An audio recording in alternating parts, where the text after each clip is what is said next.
रात्रीचा वेळ, मोबाईल हातात, अचानक एक व्हॉट्सअप नोटिफिकेशन येते. भाऊ एकदा बघ मग डिलीट कर.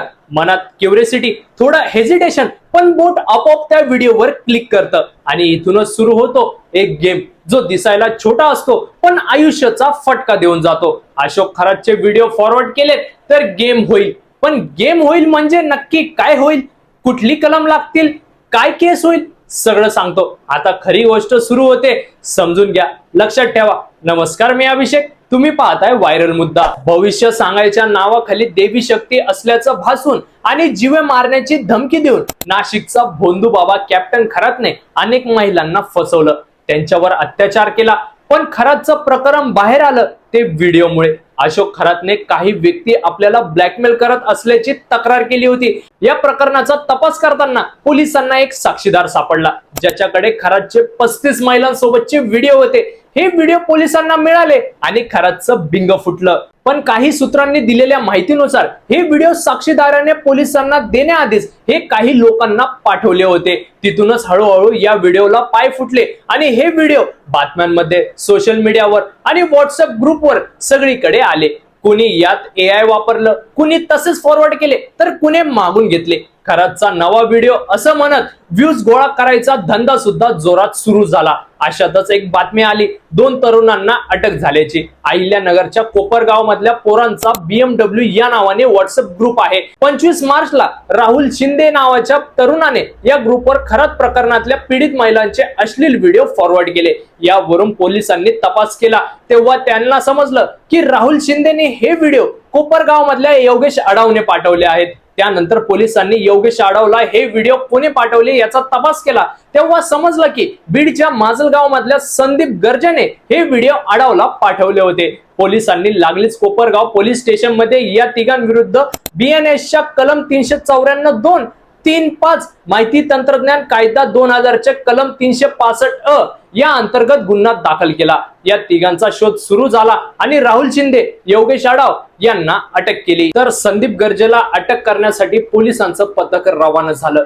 विषय एवढ्यातच मर्यादित राहिला नाही. पोलिसांनी एकूण 74 जणांवर गुन्हा दाखल केलेत. अजूनही काही जणांवर गुन्हा दाखल करण्यासाठी प्रक्रिया सुरू आहे. हे गुन्हा कशात, तर खरातचे व्हिडिओ फॉरवर्ड केल्याबद्दल. त्या तिघांनी केलं काय होतं, तर खरातचे व्हिडिओ फॉरवर्ड केल्या होत्या.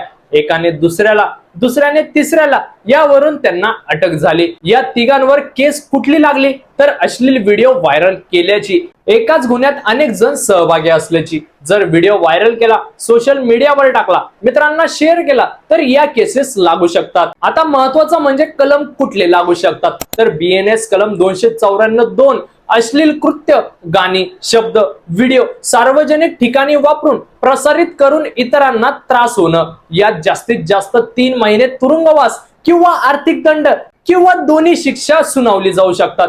हा गुन्हा जामीन पात्र असतो. हा म्हणजे किरकोळ आहे एवढं कुठं काय होतंय, थांबा पुढची कलम ऐका. BNS कलम 3(5) समान हेतू. जेव्हा एकाच गुन्ह्यात अनेक लोक सामील असतात तेव्हा प्रत्येकाची भूमिका, इंटेंट, ऍक्ट यावरून सगळ्यांवर समान ठपका ठेवला जाऊ शकतो. यात स्वतंत्र शिक्षा होत नाही, तर ज्या मुख्य कलमांखाली शिक्षा झाली आहे ती शिक्षा लागू होते. म्हणजे इथेही निवारण विषय. मग काय होतंय फॉरवर्ड केल्यावर, तर तिसरा कलम माहिती तंत्रज्ञान कायदा 2000 कलम 66 इलेक्ट्रॉनिक माध्यमातून अश्लील व्हिडिओ प्रसारित करणं. यात पहिला गुन्हा असेल तर 5 वर्षापर्यंत तुरुंगवास आणि 10 लाख रुपयांच्या दंडाची शिक्षा होऊ शकते.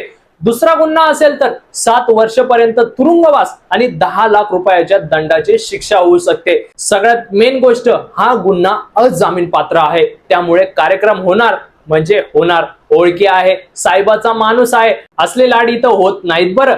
तसल्या साइट्सवर असलेले कन्सेंटने काढलेले व्हिडिओ फॉरवर्ड केले तर जरा 19-20 होईल, पण 67 लागला तर गेम फिक्स. खरातचे व्हिडिओ माध्यमांनी दाखवले पण ब्लर करून दाखवले. खरातचं प्रकरण आहे अत्याचाराचं. यात पीडितांची ओळख उघड करणं हा एक गुन्हा आणि हा गुन्हा घडला तर BNS कलम 72 लैंगिक गुन्ह्यातल्या पीडित व्यक्तीची ओळख उघड करणे हे कलम लागू शकतं. यात 2 वर्षाचा तुरुंगवास आणि आर्थिक दंड अशा शिक्षांची तरतूद आहे. हा आज जामीन पात्र गुन्हा आहे. त्यामुळे इथेही गेम फिक्स आहे. यात गोपनीयता भंगाचा, छळ करण्याचा, बदनामी बेनामी करण्याचा कलम सुद्धा लागू शकतो आणि रीतसर जेलची जमीन अनुभवायला मिळू शकते. आता आणखीन एक इशारा, मी व्हिडिओ फॉरवर्ड केला नाही, फक्त बघितला, पण बघता बघता मस्त कमेंट सुचली, 400 लाईक्स आले, अभिनंदन आणि शुभेच्छा, कारण पुढचा नंबर तुमचाही लागू शकतो. स्वतः मुख्यमंत्री आणि गृहमंत्री देवेंद्र फडणवीसांनी सांगितलं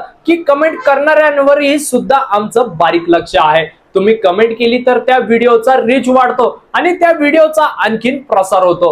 IT ऍक्ट नुसार जो सायबर गुन्हा करतो आणि जो सायबर गुन्हा पसरवण्यात मदत करतो त्यांच्यावर सेम गुन्हा दाखल होऊ शकतो. म्हणजे एकाने व्हिडिओ फॉरवर्ड केला म्हणून त्याच्यावर 67 लागेल, तसंच ते कमेंट केला म्हणून सुद्धा लागू शकतो. पण समजा व्हिडिओ फॉरवर्ड केल्यानंतर नंबर बदलला, अकाउंट बदललं, डायरेक्ट सगळं इरेज करून टाकलं, तर एवढं सोपं असतं वय? पुण्यात घडलेली एक घटना सांगतो. एका तरुणाने अश्लील व्हिडिओ इंस्टाग्रामवर अपलोड केला होता, जो व्हायरल झाला आणि पोलिसांना हा व्हिडिओ आक्षेपार्ह वाटला. तोपर्यंत या मुलाने फोन बदलला, नंबर सुद्धा बदलला, पण जेव्हा पोलिसांनी तपास केला तेव्हा ज्याने अपलोड केलाय त्याच्यासोबत ज्याने फॉरवर्ड केलाय अशा सगळ्यांचे नंबर ट्रेस केले आणि चार्जशीट दाखल केली. ज्या मुलाने व्हिडिओ अपलोड केला होता त्याच्यावर खटला सुरू झाला. या मुलाला सरकारी नोकरी लागणार होती, जी या एका व्हिडिओमुळे अडकून राहिली. व्हिडिओ फॉरवर्ड करू नका, कमेंट करू नका, नाहीतर गेम होणार. पण लक्षात ठेवा, हा फक्त गेम नाहीये, हा तुमच्या आयुष्याचा परमनंट रेकॉर्ड बनू शकतो. एका क्लिकमुळे, एका फॉरवर्डमुळे, एका कमेंटमुळे तुमचं फ्युचर बदलू शकतं. म्हणून पुढच्या वेळी असा व्हिडिओ मोबाईलवर आला तर हिरो बनायचा प्रयत्न करू नका. सायलेंट राहा, डिलीट करा आणि पुढे चला. व्हिडिओ आवडला असेल तर लाईक करा, कमेंट करा आणि शेअर करा. आणि अशाच नवनवीन व्हिडिओसाठी आमच्या चॅनलला सबस्क्राईब करायला विसरू नका.